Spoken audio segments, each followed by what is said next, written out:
ప్రశాంతంగా నిద్రపోయేందుకు నీంద్ యాప్లోకి అడుగుపెట్టండి. ఈ క్షణమే నీంద్ యాప్ను డౌన్లోడ్ చేసుకోండి. ఒత్తిడిని తగ్గించి ప్రశాంతమైన నిద్రలోకి మిమ్మల్ని తీసుకెళ్లే చక్కని కథలు, ధ్యాన పద్ధతులు, ఆహ్లాదకర సంగీతాన్ని మీరు నీంద్ యాప్లో మాత్రమే వినండి. ఇవే కాకుండా పలు రకాల స్లీప్ ప్రోడక్ట్స్ అయిన sleep gummies, milk mix, sleep tea bags గురించిన సమాచారం తెలుసుకోవచ్చు. ఈ ప్రోడక్ట్స్కి మీరు బానిస అయ్యే అవకాశమే లేదు. వీటిని వాడడం వల్ల మీకు ఎటువంటి సైడ్ ఎఫెక్ట్స్ కూడా ఉండవు.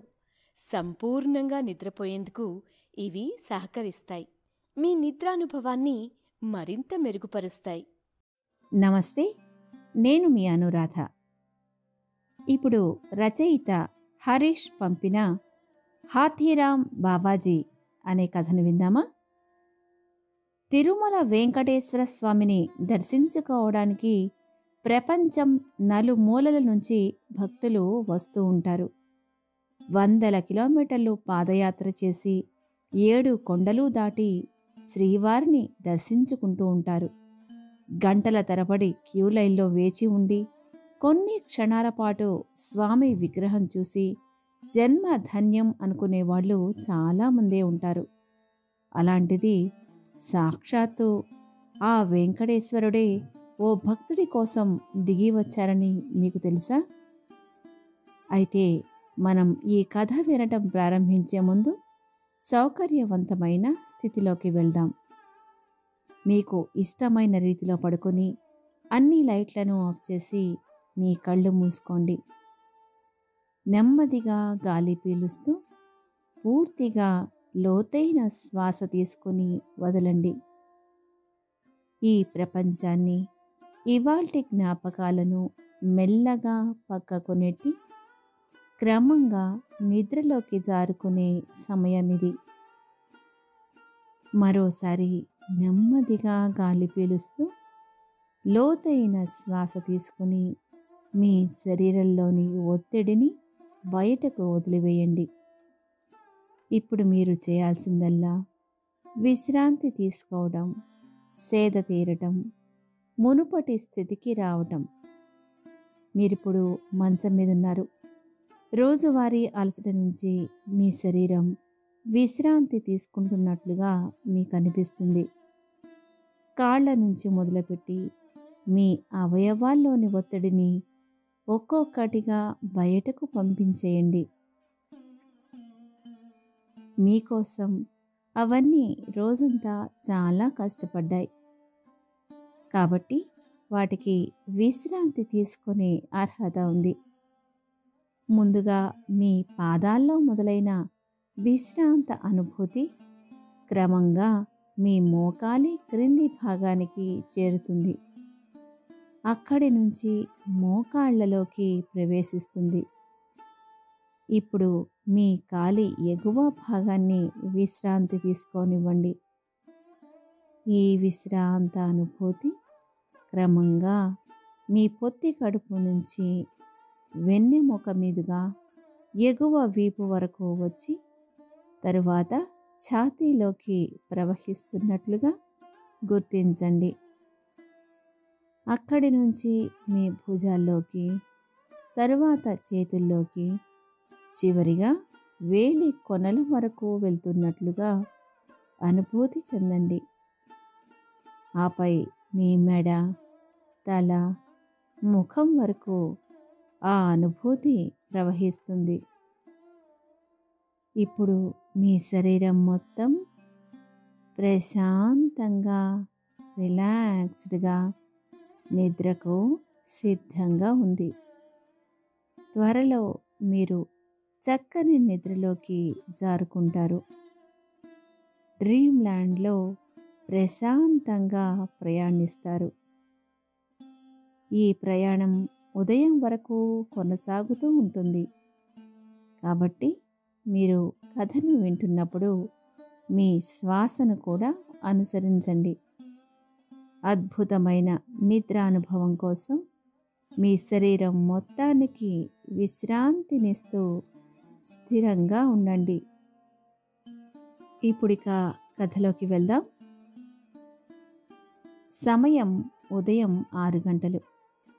సూర్యకిరణాలు మెల్లిగా మంచును తరుముతున్నాయి. రాత్రంతా విరగ కురిసిన మంచుకి చాలా బద్ధకంగా ఉన్నట్లుంది. అంత త్వరగా పరిసరాలను వేడట్లేదు. ఆదిత్య ఇంకా మంచం దిగలేదు. అలానే నిద్రపోవట్లేదు. అమెరికాలో ఎగిరి ఇండియాలో వాలి 2 రోజులే అవుతోంది. అమెరికాలో సూర్యుడిని చూసిన సమయానికి ఇక్కడ చంద్రుడు కనిపిస్తున్నాడు. అక్కడ వెన్నెల చల్లగా తాకిన సమయాన ఇక్కడ సూర్యుడు సుర్రుమనిపిస్తున్నాడు. ఈ గజిబిజిలో ప్రశాంతంగా నిద్రపోవడానికి చాలానే కష్టపడ్డాడు. ఈరోజు రాత్రే కాస్త కొనుకు కనికరించినట్లుంది. మెలకువ వచ్చినా మంచం దిక్కుండా పడుకున్నాడు.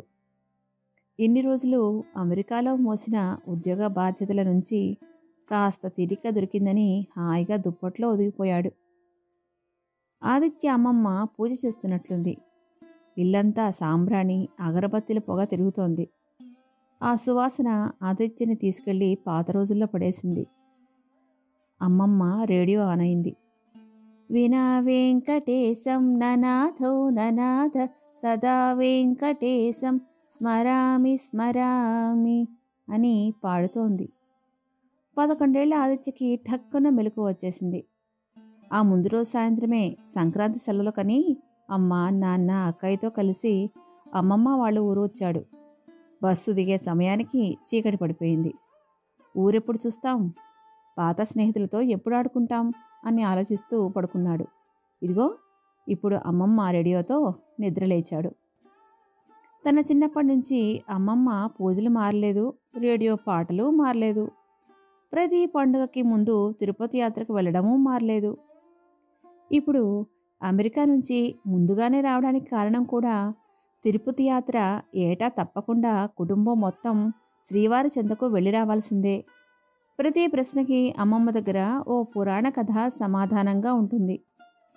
ఆదిత్యకి అమ్మమ్మ ఫోన్ చేసి కాస్త ముందుగానే రమ్మనగానే, కుదరదు, మీరు తిరుపతి వెళ్ళిరండి, పండుగకు వస్తాను అని చెప్పాడు. అమ్మమ్మ ససేమిరా ఒప్పుకోలేదు. నువ్వు అమెరికా వెళ్ళలేదురా, శ్రీవారు అనుగ్రహిస్తే వెళ్ళగలిగావు.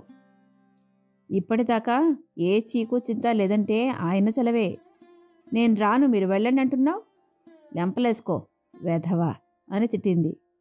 అది కాదమ్మమ్మా, ఉద్యోగం అవి చూసుకోవాలి కదా అన్నాడు.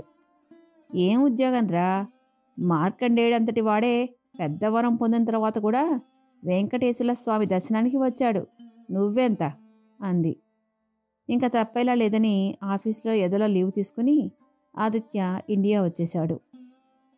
ఆదిత్య మంచం దిగి నేరుగా పూజగదిలోకి వెళ్ళాడు. రేయ్ బయట కూర్చో, స్నానం చేయకుండా ఎక్కడికి వస్తున్నావు అని అమ్మమ్మ అరిచింది. సరే సరే, నేను కాఫీ తాగుతుంటా, వచ్చి ఆ మార్కండేయుడి కథ ఏంటో చెప్పు అన్నాడు. అమ్మా కాఫీ అని అరిచాడు. వస్తున్నారా, కూర్చో అని వంటగదిలో నుంచి బదులిచ్చింది. కాఫీ పూర్తయ్యేలోపే అమ్మమ్మ వచ్చి కూర్చుంది. అందరూ పురాణాలు కాలక్షేపం అనుకుంటారు, కానీ నిజానికి కాలాన్ని గెలిచిన పరీక్షలురా మనవడా, శ్రద్ధగా విను అని కథ మొదలుపెట్టింది. రుద్రదేవుని అనుగ్రహంతో మార్కండేయుడు చావునే జయించాడని మనందరికీ తెలుసు. చిన్న వయసులోనే పట్టుదలతో కఠోర తపస్సు చేసి యముడితో పోరాడి తల్లిదండ్రుల సంతోషం కోసం ఆ మహాశివుని అనుగ్రహంతో చావును గెలిచిన బాల తపస్వి. ఆయన కథ వింటేనే విన్నవారి ఆయుష్ పెరుగుతుందని వేదవ్యాసుల వారు మార్కండేయ పురాణంలో చెప్తారు. ఆ మార్కండేయుడే వెంకటాచలానికి వచ్చి శ్రీనివాసుని దర్శించుకుని అనుగ్రహం పొంది శ్రీవారి మహిమలు తెలుసుకుని మహర్షి అయ్యాడు. మార్కండేయుడు మృత్యువు నుంచి బయటపడిన తర్వాత తీర్థయాత్రకి వెళ్ళాలని అనుకున్నాడు. తల్లిదండ్రులు చాలా వృద్ధులు. మార్కండేయుడు తాను మళ్లీ బతకాలని బలంగా కోరుకోవడానికి పెద్ద కారణం వృద్ధులైన తల్లిదండ్రులకు సేవ చేయడం. కానీ తీర్థయాత్ర చేయాలని కోరిక కూడా ఉంది. ధర్మశాస్త్రం ప్రకారం ఏ కార్యక్రమం చేయాలన్నా, ఏ ధార్మిక కార్యక్రమం చేయాలన్నా తల్లిదండ్రుల అంగీకారం తీసుకుని వారి అనుగ్రహంతో చేయాలన్నది నియమం. ఉద్యోగం చదువు, గృహ నిర్మాణం, పెట్టుబడి, వ్యాపారం ఏదైనా సరే తల్లిదండ్రుల అంగీకారం పొందాలి. పూజలు, దాన ధర్మాలు, తీర్థయాత్రలు కూడా తల్లిదండ్రులు, గురువుల ఆజ్ఞతో చేస్తే ఎక్కువ పుణ్యం దక్కుతుంది. అలా చేయకపోతే పుణ్యం లేదని కాదు, సామాన్య పుణ్యం పొందుతారు. దాన ధర్మాలెందుకు, తీర్థయాత్రలెందుకు అనే తల్లిదండ్రులు, గురువులు లేకపోలేదు. మంచి పని చేస్తుంటే వారించే పెద్దల ఆజ్ఞ తీసుకోవాల్సిన అవసరం లేదని కూడా భాగవతం చెప్తోంది. అటువంటి సాంప్రదాయాలు అబ్బేటట్లు పిల్లల్ని పెంచాల్సిన ధర్మం కూడా తల్లిదండ్రులకే ఉంది. సరే, మార్కండేయుడి విషయానికి వస్తే, సంస్కారవంతమైన మార్కండేయుడు పితృ అనుగ్రహం కోసం ప్రార్థిస్తాడు. తీర్థయాత్రలపై తండ్రి కొంత సందేహాన్ని వ్యక్తం చేస్తాడు. అయితే తాను మధ్య మధ్య వచ్చి వారి శారీరక ఆరోగ్యం గురించి తెలుసుకుంటానని, ముఖ్యంగా వెళ్ళిన ప్రతి తీర్థంలో, క్షేత్రంలో తల్లిదండ్రుల ఆరోగ్యం కోసం, క్షేమం కోసం ప్రార్థిస్తానని తండ్రికి హామీ ఇస్తాడు. అది శారీరకంగా తను చేసిన సేవ కంటే గొప్పది అంటాడు. తండ్రి మృకండముని, ఆయన భార్య అతని తీర్థయాత్రకు అనుమతిస్తారు. తీర్థయాత్ర ఆనందానికి కాదు. భాగవతంలోని 9వ స్కందంలో ఇంద్రుడు చెప్పినట్లు తీర్థయాత్ర ఒక వైదిక కర్మ, జ్ఞాన సముపార్జనకు, పుణ్య సాధనకు మంచి సాధనా మార్గం. ఏ ఏ తీర్థాలు దర్శించాలి, ఎలా యాత్ర మొదలుపెట్టాలి, ఎలా ప్రార్థించాలి అన్నది తెలిసిన గురువుల వద్ద అడిగి తెలుసుకోవాలి. ఈ విషయాలన్నీ వేదాలలో, పురాణాలలో వివరంగా చెప్పారు. వేదాలకే అభిమాని అయిన గరుడిని కన్నా ఈ విషయాలు తెలిసిన వారు ఎవరున్నారు? ఆయన విష్ణుమూర్తికే వాహనం. మార్కండేయునికి దేవుడి అనుగ్రహం వల్ల పూర్వజన్మలో చేసిన కర్మఫలం, కర్మధర్మ సంయోగం వల్ల గరుడితో కలవడం సంభవిస్తుంది. జ్ఞానం పొందడానికి అంతకన్నా ఏం కావాలి? గరుడు అనుగ్రహించి మార్కండేయునితో, నీవు ముందు వెంకటాచలానికి వెళ్ళు, భగవంతుడు అక్కడే ఉన్నాడు, అతని గురించి తపస్సు చెయ్యి అని చెప్తాడు. అలా మార్కండేయుడు వెంటనే వెంకటాచలానికి వెళ్తాడు. శ్రీనివాసుని ప్రార్థిస్తాడు. మార్కండేయుడు కపిల తీర్థంతో మొదలుపెట్టి ఇంద్రతీర్థం, విశ్వక్సేన తీర్థం, శంఖ, గద, శాంగాది పంచతీర్థాలు, అగ్నితీర్థం, బ్రహ్మతీర్థం, సప్త ఋషి తీర్థాలు కలిపి వరుసగా ఉన్న 17 తీర్థాలలో స్నానం చేశాడు. దారిలో లక్ష్మీ నరసింహ గుహను దర్శించి కొండకు చేరి స్వామి పుష్కరిణిలో స్నానం చేసి వరాహస్వామి దర్శనం చేసుకుని శ్రీనివాసుని పూజించాడు. అందరూ రోజు వినే స్తోత్రం వినా వెంకటేశం ననాథో ననాథ సదా వెంకటేశం స్మరామి స్మరామి కూడా మార్కండేయుడే రచించాడు. శరణాగతి చేసి భగవంతునికి సమర్పణ చేశాడు. అక్కడే భగవంతుడు ప్రత్యక్షమై అనుగ్రహిస్తాడు. విశేషమేమంటే మార్కండేయుని అనుగ్రహం చేసేటప్పుడు అతనితో పాటు తిరుమలకు వచ్చిన కొందరు భక్తులు ఉంటారు. మార్కండేయుడిని అనుగ్రహం చేసిన భగవంతుడు మార్కండేయుడికి పక్కనే ఉన్న వ్యక్తిని చూసి, నీ పాప పరిహారం అయ్యింది, నీ సమస్యలు అంతరిస్తాయి, సాధన చేసి సద్గతి పొందు అని ఆశీర్వదిస్తాడు. మార్కండేయునికి చాలా ఆశ్చర్యం వేస్తుంది. అడగకుండానే అనుగ్రహించిన భగవంతుని కరుణ, భగవంతుని దృష్టికి వచ్చిన ఆ వ్యక్తి ఎవరు? ఏమి పాపాలు చేశాడు? ఏ సమస్య పరిష్కారం అవుతుంది? ఈ విషయాలన్నీ తెలుసుకోవాలని అనిపిస్తుంది. భగవంతుడు అంతర్ధానమైన వెంటనే ఆ భక్తుని వివరాలు అడుగుతాడు. ఆ భక్తుడి పేరు శుద్ధ. మార్కండేయుడు అడిగిన ప్రశ్నకు సమాధానంగా ఆ భక్తుడు తన కథ చెప్తాడు. అతని తల్లిదండ్రులు పెట్టిన పేరు అందరూ మర్చిపోయారు. అందరూ అతన్ని మహాబ్రాహ్మణుడని పిలిచేవారట. అతనికి ఆచారాలు, సాంప్రదాయాలు, దేవుని పూజల పట్ల ఎలాంటి ఆసక్తి లేదు. బ్రాహ్మణుడైన శాస్త్రజ్ఞానం శూన్యం. కానీ దాన ధర్మాలు అందుకోవడంలో, సంతర్పణలకు వెళ్ళడంలో ప్రథమం. అందుకే అందరూ హేళనగా మహాబ్రాహ్మణుడు అని పిలిచేవారు. ఆ పేరే స్థిరపడిపోయింది. దానాలు తీసుకునేవాడు.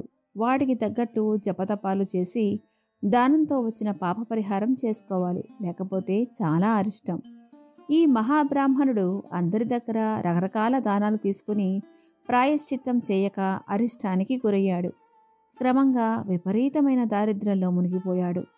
ఇంట్లో అందరూ అనారోగ్యం పాలయ్యారు. అందరికీ సుఖశాంతులు, మనశ్శాంతి దూరమయ్యాయి. ఏం చెయ్యాలో దిక్కుతోచని పరిస్థితి. మహాబ్రాహ్మణుడి భార్య మహాసాధ్వి, సాత్వికురాలు.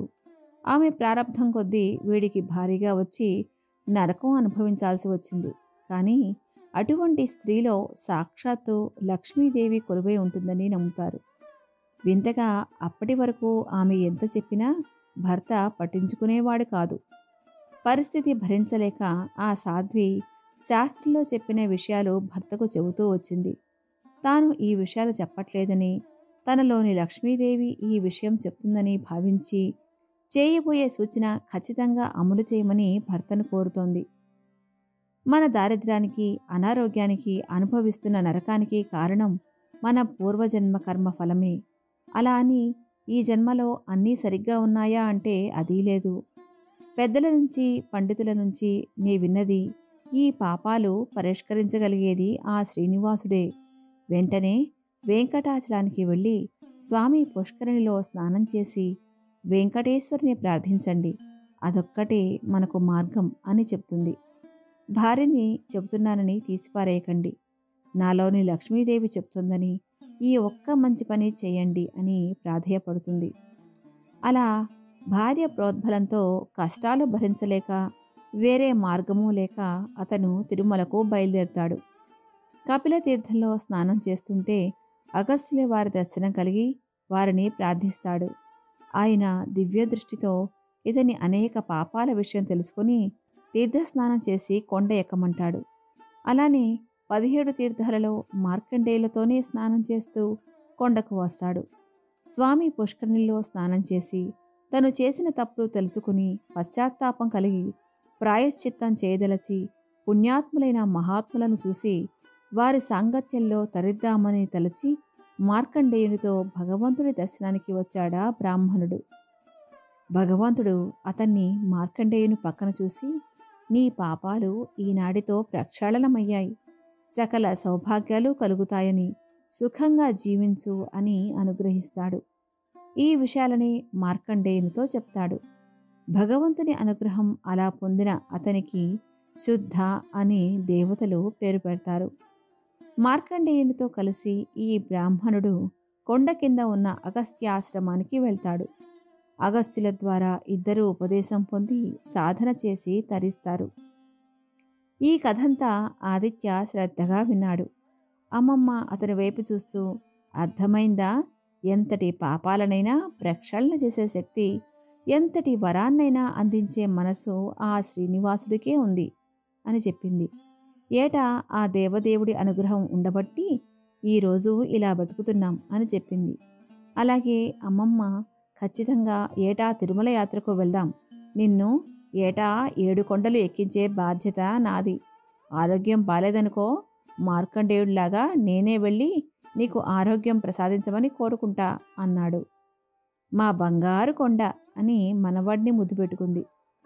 ఆ రోజు మధ్యాహ్నమే అందరూ తిరుపతికి బయలుదేరారు. సరిగ్గా సాయంత్రం 7 గంటలకు కొండ మీద మార్గాల్లో కారు తెల్లని నదిలో వంపులు తిరుగుతూ దూసుకుపోతోంది. తిరుమల కొండ మీద నుంచి తిరుపతిని చూస్తుంటే అద్భుతంగా ఉంది. ఆ పొగమంచు, మబ్బులు, నగరంలో వెలుగుతున్న లైట్లు, నక్షత్రాలు, ఆ దృశ్యాలు చూస్తుంటే ఆకాశం పైనే కాదు కింద కూడా ఉందా అనిపించింది. ఆదిత్య ఊహ తెలియనప్పటి నుంచి ఇప్పటి వరకు ఈ మార్గంలో చాలాసార్లు ప్రయాణించాడు. 10 సార్లు స్వామిని దర్శించుకున్నాడు.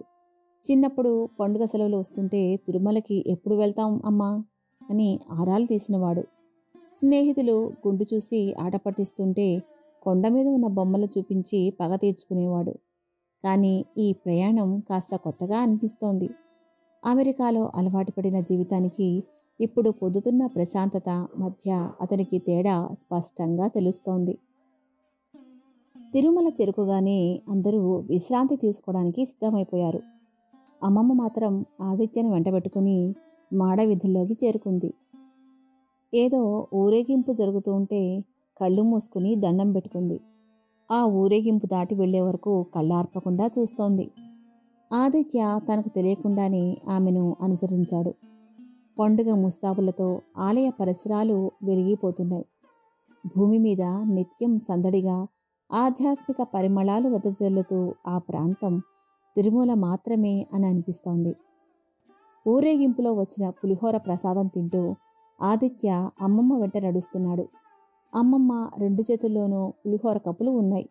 ఆ 2 ఆదిత్య కోసమే. అతనికి ప్రసాదం పులిహోర అంటే చాలా ఇష్టం. అదేంటో ఇంట్లో ఎంత శ్రద్ధగా చేసినా ఆ రుచి రాలేదని వంకలు పెట్టేవాడు. ఇద్దరూ ఓ చోట కూర్చుని పరిసరాలను గమనిస్తూ ఉన్నారు. ఆదిత్యకి ఆలయం గుడిపైన ఓ బొమ్మ కనిపించింది. సాక్షాత్తు శ్రీవారు ఓ మనిషితో పాచికలు ఆడుతున్నాడు. అది చూడగానే ఆదిత్యకి విషయం ఏంటో తెలుసుకోవాలనిపించింది. అమ్మమ్మకి తెలుసో లేదో అనుకుంటూ, అమ్మమ్మ అటు చూడు అని ఆ బొమ్మ చూపించాడు. వెంటనే ఆమె మనసులో భక్తి ఉండాలే కానీ మనమే రానక్కర్లేదు, 7 కొండలు దిగి ఆయన కూడా వస్తాడు అంది. వెంటనే ఆదిత్య, నీకు ఆ కథ తెలుసా అని ఆశ్చర్యంగా అడిగాడు. అమ్మమ్మ తన 2 చేతుల్లోని పులిహార కప్పులు ఆదిత్యకి ఇచ్చేసి కథ మొదలుపెట్టింది. పూర్వం ఉత్తర భారతదేశం నుంచి తిరుపతికి ఒక బైరాగి వచ్చాడు. అతను ఇక్కడే ఓ ఆశ్రమం కట్టుకుని నివసించేవాడు. ప్రతిరోజు 3 పూటలా స్వామి పుష్కరిణిలో స్నానం చేసి శ్రీ వెంకటేశ్వర స్వామి దర్శనం చేసుకునేవాడు. ఆశ్రమంలో ఉన్నంతసేపు కూడా కదలకుండా కూర్చుని ఎప్పుడూ స్వామినే ప్రార్థించేవాడు. ఆ స్వామి తన ఎదుటే ఉన్నట్లు భావించి, అదిగో స్వామి, అవిగో స్వామి పాదాలు అంటూ తులసి దళాలు పెట్టి పూజలు చేసేవాడు. ఎల్లప్పుడూ స్వామి నామం జపిస్తూ ఆయన భక్తిలో తరిస్తున్న అతన్ని అందరూ దొంగభక్తుడు అనుకునేవారు. అప్పుడప్పుడు ఆ బైరాగి పాచికలు ముందు పెట్టుకుని కూర్చునేవాడు. స్వామి తనతో పాచికలు ఆడుతున్నట్లు భావించి స్వామివారి పందెం కూడా తానే వేస్తూ ఉండేవాడు. మధ్య మధ్యలో, స్వామి మీ వంతు వచ్చింది, పాచికలు వేయండి అని అచ్చం స్వామి తన ఎదుట ఉన్నట్లే మాట్లాడేవాడు. వెంటనే స్వామి పాచికలు వేయడం లేదని బాధపడేవాడు. అంతలోనే ధైర్యం తెచ్చుకుని ఆనందంగా, అదిగో స్వామి వస్తున్నాడు, స్వామి అని ఆనందపడిపోయేవాడు. రోజు ఇలానే అతని జీవితం గడుస్తోంది. ఒకరోజు అకస్మాత్తుగా అతని ఆశ్రమం బయట ఏదో చప్పుడయింది. క్షణంలో అతని ఆశ్రమమంతా సుమనోహరమైన పరిమళంతోనూ గొప్ప కాంతితోనూ నిండిపోయింది. బైరాగి ఆ చప్పుడేంటా అనుకుంటూ తల ఎత్తి చూసేసరికి కళ్ళు భరించలేనంత కాంతి. ఆ కాంతి మధ్య ఒక దివ్యమంగళ విగ్రహం కనిపించింది. ఆ దివ్యమంగళ విగ్రహాన్ని చూసి బైరాగి బ్రహ్మానంద భరితుడయ్యాడు. గోవిందా గోవింద, హరే శ్రీనివాస, హరే వెంకటేశ అంటూ పరిగెత్తుకుంటూ వెళ్ళి ఆయన పాదాల మీద పడిపోయాడు. శ్రీనివాసుడు తన పాదాల ముందు పడి ఉన్న బైరాగిని చేత్తో లేవనెత్తి, బావాజీ, పాచికలు ఆడుదాం పదండి, నేను త్వరగా వెళ్ళాలి అన్నాడు. ఆ మాటలు విన్న బైరాగి స్వామికి తనపై కలిగిన దయకు ఎంతో పొంగిపోయాడు. భక్తి శ్రద్ధలతో స్వామిని తీసుకుని వెళ్ళి ఒక పరిశుభ్రమైన స్థలంలో కూర్చోబెట్టాడు. తనివి తీరా స్వామిని చూస్తూ ప్రపంచాన్ని మరచిపోయాడు. బావాజీ, పాచికలు ఆడరా అన్న వెంకటేశ్వర స్వామి మాటలతో మళ్ళీ స్పృహలోకి వచ్చాడు. ఇద్దరూ కాసేపు పాచికలు ఆడారు. వెంకటేశ్వర స్వామి అతని భక్తికి ఆనందించి కొంతసేపు పాచికలు ఆడి అతన్ని సంతోషపెట్టి వెళ్ళిపోయాడు. ఈ విధంగా ప్రతిరోజు వెంకటేశ్వర స్వామి అతని ఆశ్రమానికి వచ్చి పాచికలు ఆడి వెళ్ళేవాడు. ఓ రోజు రాత్రి వెంకటేశ్వర స్వామి ఆ బైరాగితో పాచికలు ఆడుతూ ఆడుతూ, బావాజీ, మిమ్మల్ని ఎవరో పిలుస్తున్నట్లున్నారు, బయటకు పోయి చూచిరండి అన్నాడు. బైరాగి వెంటనే పైకి లేచి బయటకు వెళ్ళి చూసొచ్చాడు. ఇంతలో స్వామివారు వెళ్ళిపోయారు. ఆయన కనిపించలేదు. కానీ ఆయన కూర్చున్న చోట వెంకటేశ్వర స్వామి కంఠాభరణం ఉంది. స్వామి కోసం బైరాగి ఆశ్రమం చుట్టూ వెతికాడు. ఎవరూ కనిపించకపోవడంతో తిరిగి లోపలికి వచ్చాడు. ఎంతసేపు నిరీక్షించినా స్వామి జాడ కనిపించలేదు. స్వామివారి కంఠాహారం మాత్రం అక్కడే ఉంది. బైరాగి దాన్ని తీసుకుని, అయ్యో, స్వామివారు కంఠాహారం మరిచి వెళ్ళిపోయారు, దీనికోసం స్వామివారు తిరిగి రావచ్చు అనుకుని మళ్ళీ అక్కడే కూర్చుని ఎదురు చూశాడు. బైరాగి ఎదురుచూపుల్లోనే తెల్లారిపోయింది. బైరాగి ఆ విషయం గమనించి, అయ్యో, స్వామి తిరిగి రానేలేదు, ఇది లేకపోతే స్వామివారి చక్కదనానికి వెలితి కలుగుతుంది, తీసుకుని పోయి ఇచ్చి వస్తాను అనుకుని హారం పట్టుకుని వేగంగా ఆలయం వైపు అడుగులు వేశాడు. అప్పటికే స్వామివారిని సేవించబోయిన పూజారులు స్వామి మెడలో హారం లేదని గమనించారు. హారం ఎటుపోయిందో తెలియక ఆందోళన పడుతున్నారు. ఆ విషయం దేవస్థానం అధికారులకు తెలియజేశారు. వారు వీరు అంతా కలిసి కంఠహారం కోసం వెతకడం ప్రారంభించారు. అదే సమయంలో బావాజీ హారం పట్టుకుని ఆలయంలోకి వెళ్తున్నాడు. అతని చేతిలో ఉన్న స్వామి కంఠహారం చూసిన కొందరు, అదిగో హారం, పట్టుకోండి పట్టుకోండి, వీడు శుద్ధ దొంగ, బైరాగి కాదు అని అరిచారు. ప్రజలంతా కలిసి బైరాగి మీద విరుచుకుపడ్డారు. అతన్ని తిట్టారు.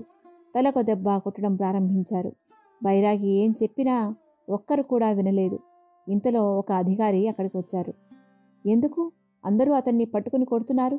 ముందు ఆయన చెప్పింది వినండి, ఆ తర్వాత ఏం చేయాలో ఆలోచిద్దాం అన్నాడు. ఆయన మాట విని అందరూ దూరంగా వెళ్ళి నిలబడ్డారు.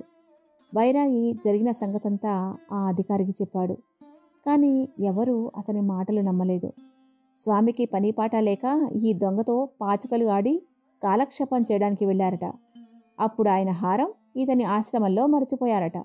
ఎంత అందంగా కట్టుకథలు చెప్తున్నారో చూడండి అని అరవడం ప్రారంభించారు. అధికారి బావాజీ చెప్పిన విషయాలు నిజమో అబద్ధమో తెలుసుకోలేకపోయాడు. కొంతసేపు ఆలోచించి బావాజీని చెరసాలలో పెట్టించాడు. ఆ చెరసాలలో బండెడు చెరుకు గడలు కూడా పెట్టమని ఆదేశించాడు. అధికారి బైరాగిని చూసి, బావాజీ, నీవు చెప్పిన మాటలు నిజమైతే స్వామివారి సాయంతో తెల్లవారేసరికి ఈ బండెడు చెరుకు గడలు తినేయాలి. ఒక్క గడ మిగిలినా నిన్ను దొంగగా తీర్మానించాల్సి వస్తుంది, మరణశిక్ష తప్పదు అని చెప్పి తలుపులకు తాళాలు వేయించి వెళ్ళిపోయాడు. బావాజీ ఆ అధికారి మాటలు విని ఏమాత్రం దిగులు పడలేదు.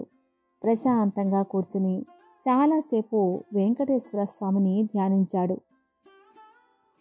స్వామి, నేను నేరం చేయలేదని మీకు తెలుసు, నాకు ఏ శిక్ష విధించినా నీదే భారం అని మనసులో చెప్పుకొని నిశ్చింతగా నిద్రపోయాడు. బావాజీ నిద్రపోయిన కొంతసేపటికి ఆ చెరసాలలో ఓ ఏనుగు ప్రత్యక్షమైంది. క్షణంలో ఆ గదిలో ఉన్న చెరుకుగడలన్నిటినీ తినేసింది. తెల్లవారుజామున బావాజీని తొండంతో తట్టి నిద్రలేపింది. తొండమెత్తి ఆశీర్వదించింది. బిగ్గరగా ఘీంకారం చేసింది. చెరసాల కాపర్లు ఆ ఘీంకారం విని హడలిపోయారు. తాళాలు వేసిన గదిలోకి ఏనుగెలా వచ్చిందా అని ఆశ్చర్యపోయారు. పరుగు పరుగున పోయి అధికారులను వెంట పెట్టుకుని వచ్చారు. అదే సమయంలో ఆ ఏనుగు గది తలుపులపై తలతో ఒక్క పోటు పొడిచింది. దెబ్బతో ఆ తలుపులు ముక్కలు ముక్కలైపోయాయి. అందరూ చూస్తుండగానే ఆ ఏనుగు వేగంగా వెళ్ళిపోయింది. ఆ ఏనుగు ఎటు వెళ్ళిందో ఎవరూ చూడలేకపోయారు. ఎంత ప్రయత్నించినా వారికి ఆ ఏనుగు మళ్లీ కనిపించలేదు. భక్తుడిని కాపాడటానికి సాక్షాత్తు వెంకటేశ్వర స్వామి ఐరావతం రూపంలో ఉంచి ఆ గదిలో ఉన్న బండెడు చెరుకు గడలు తిని వెళ్లారని అందరూ నమ్మారు. స్వామి మహిమలను తలుచుకుని ఆనందపడ్డారు. బావాజీని దొంగ అని తిట్టికొట్టి బాధించిన వారందరూ అతని పాదాలపై పడి క్షమించమని కోరారు. బావాజీ దృష్టంతా ఏనుగు వెళ్లిన దిక్కువైపే ఉంది. అటువైపే చూస్తూ, శ్రీనివాస చిద్విలాస, నన్ను కాపాడడం కోసం ఏనుగు రూపంలో వచ్చి బండెడు చెరుకుగడలు తిన్నావా స్వామి, హాథీరామ్ హాథీరామ్ అంటూ ఆలయంలోకి పరిగెత్తుకుంటూ వెళ్ళాడు. ఆ మహాభక్తుడికి ఇక అడ్డు చెప్పేదెవరు? తిట్టి కొట్టి నానా మాటలన్న ప్రజలు, అధికారులు అతని పాదాలపై పడి మొక్కడం ప్రారంభించారు. క్రమంగా ఆయన్ను దేవాలయం ప్రధాన అధికారిగా నియమించుకున్నారు. అంతా ఆ బైరాగిని హాథీరామ్ బావాజీ అని పిలుస్తూ ఉండేవారు అని అమ్మమ్మ కథ ముగించింది. మనిషి భక్తికి మెచ్చి దేవుడే దిగివచ్చాడా అని ఆశ్చర్యంగా ఆదిత్య శ్రీవారు బావాజీ చిత్రాన్ని చూస్తూ ఉండిపోయాడు. కథ సమాప్తం. శుభరాత్రి.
ప్రశాంతంగా నిద్రపోయేందుకు నీంద్ యాప్లోకి అడుగుపెట్టండి.